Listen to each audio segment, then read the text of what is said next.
Kita lihat di samping. Huruf mim itu termasuk salah satu huruf idgham bi gunnah. Perhatikan rumus mad tabi'i yang di kotak, nomor 2 yang di tengah.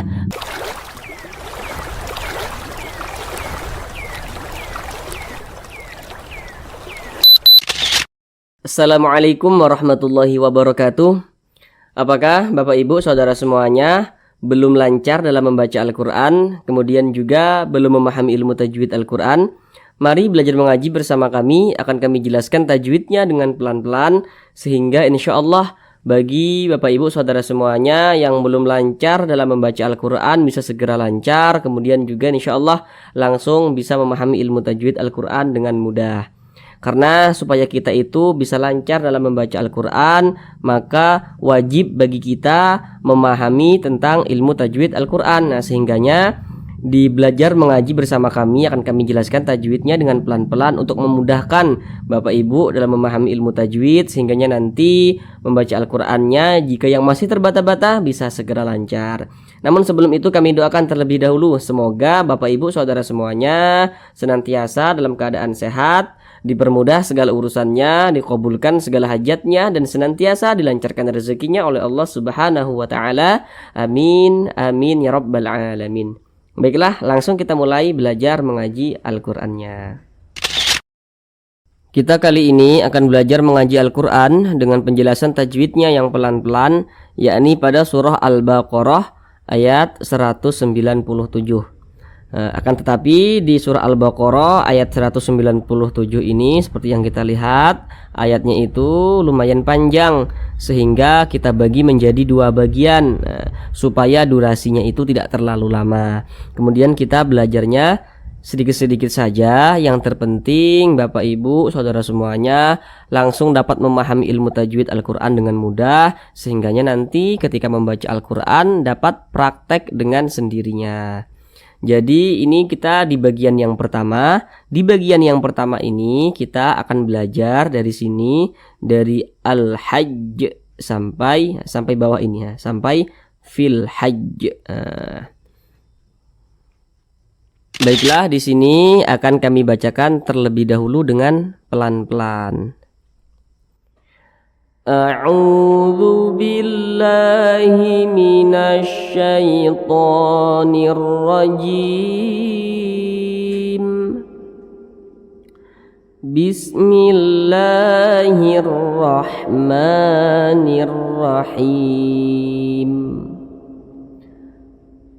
Al-Hajju ashhurum ma'lumat.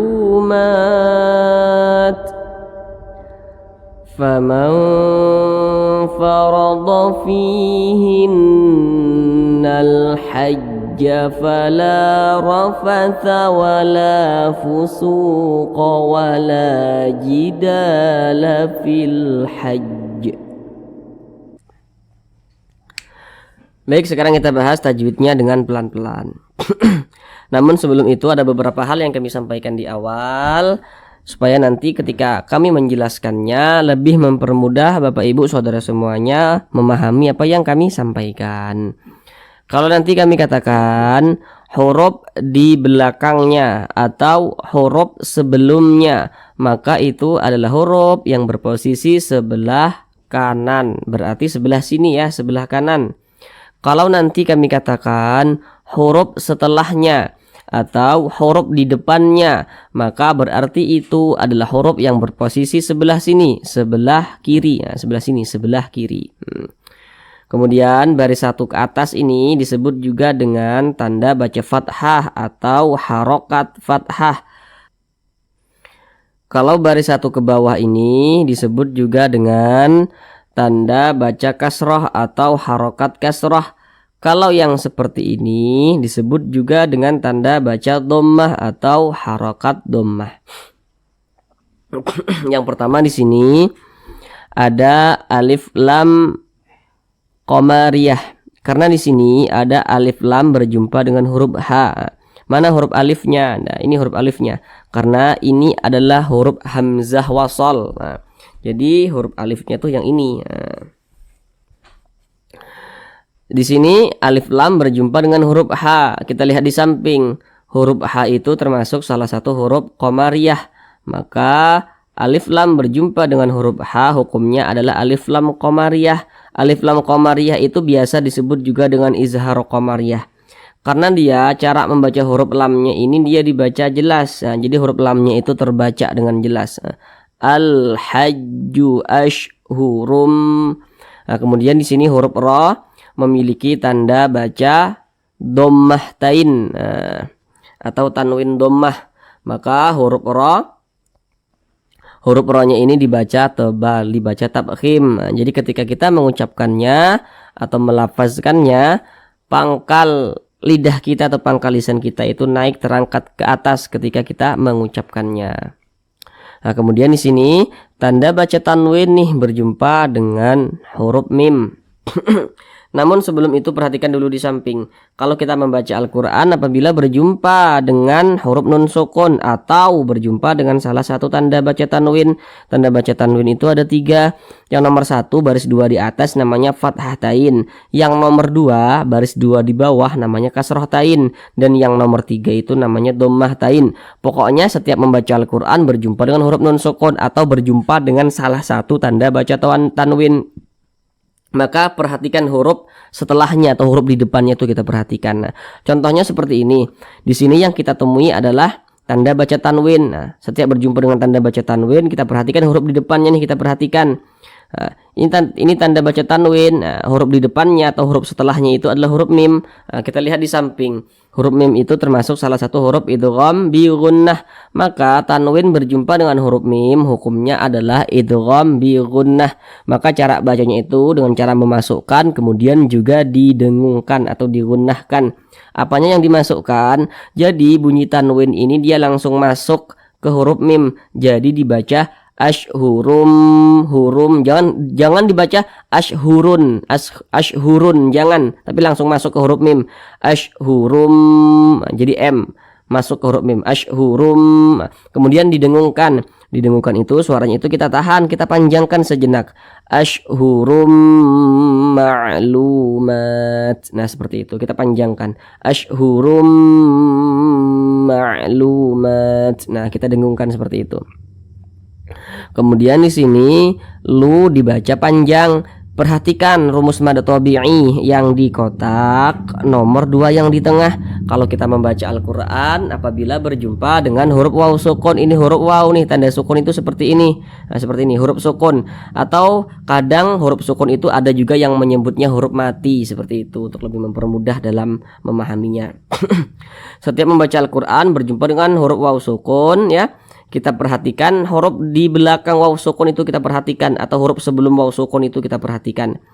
Kalau ada huruf waw sukun kemudian di belakangnya ada huruf yang memiliki tanda baca dhammah, maka huruf yang memiliki tanda baca dhammah ini yang berposisi tepat berada di belakang huruf waw sukun, ya, atau tepat berada sebelum waw sukun. Apabila dia memiliki tanda baca dhammah maka huruf tersebut dibaca panjang. Ini huruf lam dibaca panjang sebab dia memiliki tanda baca dhammah nih, dan posisi huruf lam ini tepat berada di belakang huruf waw sukun. Ini huruf waw tanda sukun seperti ini, di belakangnya ada huruf yang memiliki tanda baca dhammah, maka huruf tersebut dibaca panjang. Mad tabi'i panjangnya itu 2 harokat atau kira-kira 2 ketukan. Nah, ketukannya itu sarana saja untuk mempermudah kita dalam belajar. Nah, jadi ketukannya itu juga tergantung tempo atau ritme bacaan kita. Ma'lumat, ma'lumat, seperti itu. Nah, jadi dapat kita simpulkan rumus mad tabi'i yang di tengah itu, ya.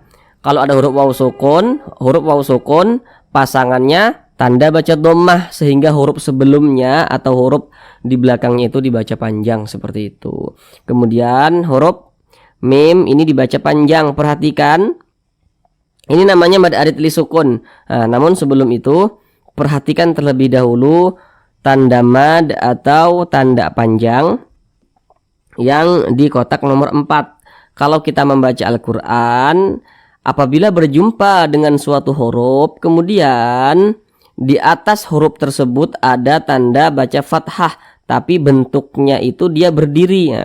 Maka huruf yang di atasnya memiliki tanda baca fathah berdiri, maka huruf tersebut dibaca panjang. Ini huruf mim, di atasnya ada tanda baca fathah tapi bentuknya dia berdiri seperti ini, maka huruf mim ini dibaca panjang. Jadi kalau ada huruf di atasnya ada tanda baca fathah berdiri ya, atau ada alif kecil nih yang berdiri nih di atas suatu huruf itu, maka huruf tersebut dibaca panjang. Ini pada awalnya namanya mad tabi'i, kemudian mad tabi'inya itu berjumpa dengan huruf yang kita sukunkan, maka nama madnya itu berubah menjadi mad arid lis sukun. Panjangnya itu boleh 2 harokat, boleh 4 harokat hingga 6 harokat, yang terpenting konsisten dalam sekali bacaan. Nah, mana huruf yang kita sukunkan? Huruf ta. Nah, ini kalau kita berwaqaf atau berhenti tepat di huruf ta, maka kita baca ma'lumat. Jangan ma'lumatun, jangan, tapi huruf ta ini kita sukunkan. Kenapa huruf ta itu kita sukunkan? Jadi kalau kita membaca Al-Qur'an kemudian kita berwaqaf atau berhenti tepat di huruf yang tidak dibaca panjang, maka huruf tersebut harus kita sukunkan, harus kita matikan seperti itu. Ini kita berhenti atau berwakaf tepat di huruf ta tidak dibaca panjang, makanya kita sukunkan, sehingga dibaca ma'lumat. Nah begitu. Nah kemudian ketika kita mengucapkan huruf ta ini ya, ada udara yang mengalir atau nafas yang mengalir ketika kita mengucapkannya. Mat, seperti itu. Karena huruf ta ini memiliki sifat hamas. Jadi di video-video kami terdahulu itu pernah kami mengatakan bahwasanya ketika mengucapkan huruf ta yang sukun itu sedikit berdesis seperti ular gitu kan, seperti suara ular. Nah, namun itu kami pikir kurang tepat kalau kami menjelaskannya seperti itu. Khawatir nanti kalau kami memberikan pemahaman yang seperti itu nanti desisnya itu berlebihan. Tidak seperti itu. Jadi dia berdesisnya itu mercik saja gitu kan ya. Jadi penjelasan kami yang terdahulu itu sedikit kurang tepat begitu. Khawatir nanti ketika mengucapkannya Bapak Ibu Saudara semuanya malah berlebihan. Jadi ketika kita mengucapkannya itu tidak sampai berdesis yang kuat, tidak. Jadi seperti memercik saja. Mat, seperti itu. Jangan maklumat. Tidak seperti itu. Jadi memercik saja. Mat. Nah, seperti itu. Mat. Nah, kecil saja percikan suaranya tuh. Mat. Seperti berdesis tapi dia kecil. Mat. Alirkan udara ketika kita mengucapkannya. Mat. Seperti itu. Kemudian di sini ada tanda waqaf jim. Ini namanya waqaf jaiz. Jadi waqaf jaiz ini maknanya itu kita ketika membaca Al-Quran berjumpa dengan tanda waqaf jaiz ini, kita boleh memilih ya, mau kita wasolkan juga silahkan, mau kita wakafkan juga silahkan, mau berhenti di sini maklumat boleh, tidak berhenti kita lanjutkan maklumatun famau sampai bawah juga boleh begitu. Jadi kalau menemukan tanda waqaf seperti ini maka terserah kita mau berwaqaf atau diteruskan ya, mau berhenti atau diteruskan, terserah kita. Kemudian di sini ada huruf nun sukun berjumpa dengan huruf fa. Tadi di awal sudah kami jelaskan apabila membaca Al-Qur'an berjumpa dengan huruf nun sukun atau salah satu tanda baca tanwin, maka perhatikan huruf setelahnya atau huruf di depannya untuk kita perhatikan. Maka terjadilah suatu hukum tajwid. Ini nun sukun berjumpa dengan huruf fa. Kita lihat di samping, huruf fa itu termasuk salah satu huruf ikhfa hakiki dan dia termasuk kepada ikhfa hakiki ausat. Kenapa dikatakan ausat? Karena dia di tengah-tengah. Apanya yang di tengah-tengah itu apanya gitu. Makharijul huruf nun dengan huruf fa ini dia di tengah-tengah, tidak terlalu dekat dan juga tidak terlalu jauh, jadi di tengah-tengah. Maka cara bacanya itu disamarkan kemudian didengungkan. Jadi kadar samar dan kadar dengungnya itu seimbang begitu. Famang jangan dibaca famang, jangan. Nah, itu ketinggian kadar dengungnya. Jangan juga dibaca famang. Nah, itu ketinggian kadar samarnya. Tapi dia di tengah-tengah. Famang seperti itu. Famang didengungkan, suaranya itu kita tahan, kita panjangkan sejenak. Famang faradha fihin. Di sini ada huruf ra memiliki tanda baca fathah. Huruf ra yang memiliki tanda baca fathah juga dibaca tebal, dibaca tabkhim. Jadi ketika kita mengucapkannya, pangkal lidah kita atau pangkal lisan kita itu naik terangkat ke atas. Faradha fi dibaca panjang. Perhatikan rumus mad tabi'i yang kotak nomor 1. Kalau membaca Al-Quran berjumpa dengan huruf ya sukun, ini huruf ya tanda sukun seperti ini. Kemudian apabila huruf yang berposisi tepat berada di belakang huruf ya sukun, apabila dia memiliki tanda baca kasrah, maka huruf tersebut dibaca panjang. Ini huruf ya sukun. Setiap membaca Al-Quran berjumpa dengan huruf ya sukun, kita perhatikan huruf di belakang ya sukun itu kita perhatikan. Kalau dia memiliki tanda baca kasrah, ya baris 1 ke bawah ini tanda baca kasrah namanya, maka huruf tersebut dibaca panjang. Makanya fi ini dibaca panjang sebab dia memiliki tanda baca kasrah dan berposisi tepat berada di belakang huruf ya sukun. Mad tabi'i panjangnya itu 2 harokat. Fihin. Di sini ada huruf nun bertasydid. Perhatikan di samping huruf nun bertasydid, huruf mim bertasydid, hukumnya adalah gunnah musyaddadah. Perhatikan catatan di bawahnya itu. Itu sengaja kami buat catatan di bawahnya supaya nanti Bapak Ibu Saudara semuanya yang masih pemula tidak keliru dalam menentukan hukum. Karena nanti tidak semua nun bertasydid, tidak semua mim bertasydid itu hukumnya gunnah musyaddadah, tidak semua. Kalau misalkan kemasukan nun sukun atau kemasukan salah satu tanda baca tanwin, sehingga supaya tidak keliru kami buat catatan di bawahnya seperti itu. Jadi kalau ada huruf nun bertasydid, kita perhatikan huruf sebelumnya nih, huruf sebelumnya atau huruf di belakang nun bertasydid itu kita perhatikan. Kalau dia memiliki tanda baca kasroh atau fathah atau dhammah, maka nun bertasydid atau mim bertasydidnya itu hukumnya adalah gunnah musyaddadah. Di sini ada huruf nun bertasydid nih.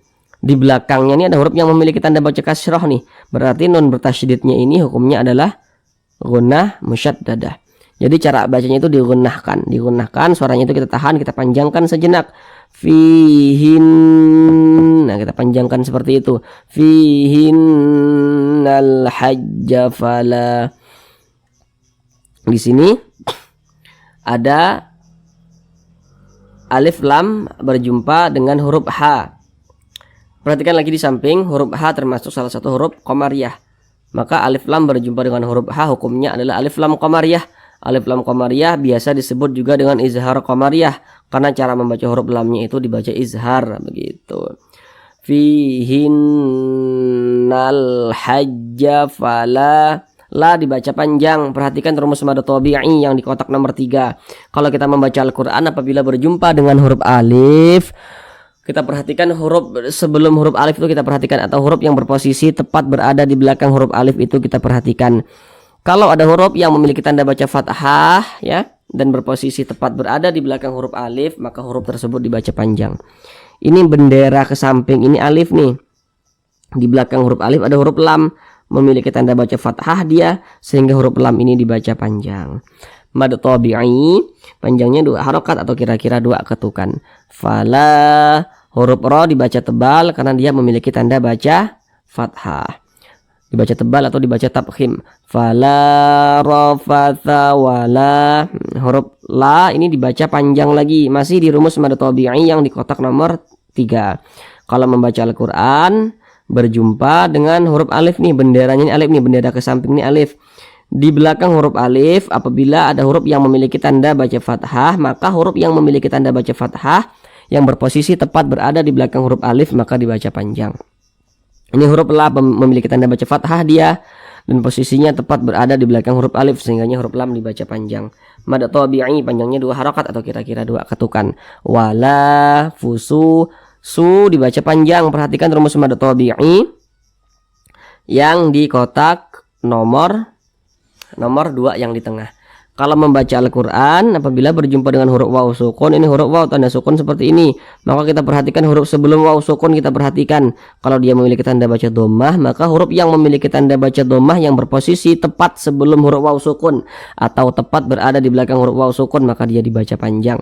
Ini huruf waw sukun, di belakangnya ada huruf yang memiliki tanda baca dhammah, sehingga huruf di belakangnya ini dibaca panjang.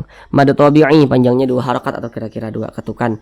Wala fusuqa wala jida.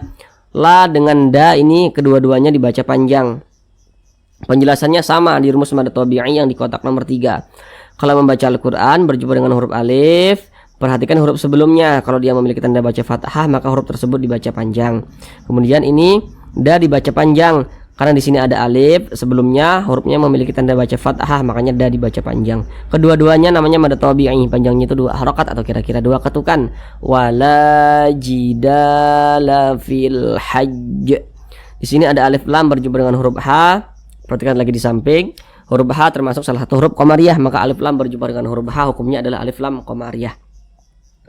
Kemudian ini kalau kita berhenti pada huruf jim ya, kita baca fil hajj. Jangan dibaca fil haji, jangan.